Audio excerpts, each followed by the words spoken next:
Electronic voting machine ഉപയോഗിച്ചുകൊണ്ട് എങ്ങനെ vote ചെയ്യാം എന്ന് നമുക്കൊന്ന് നോക്കാം.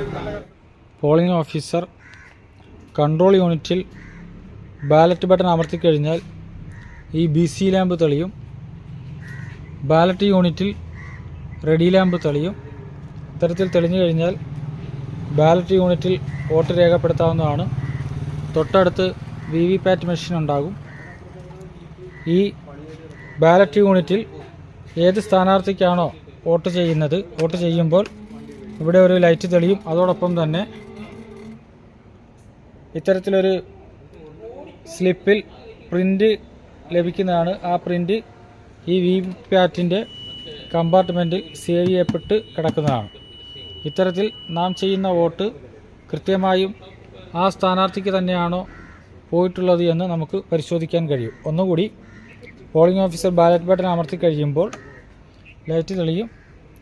ബാലറ്റ് യൂണിറ്റിൽ ഇഷ്ടമുള്ള സ്ഥാനാർത്ഥിക്ക് വോട്ട് ചെയ്യുമ്പോൾ ഇത്തരത്തിൽ സ്ലിപ്പ് പ്രിൻ്റായി VVPATൽ സ്ലിപ്പ് ബോക്സിൽ വന്ന് വീണ് കിടക്കുന്നതാണ്.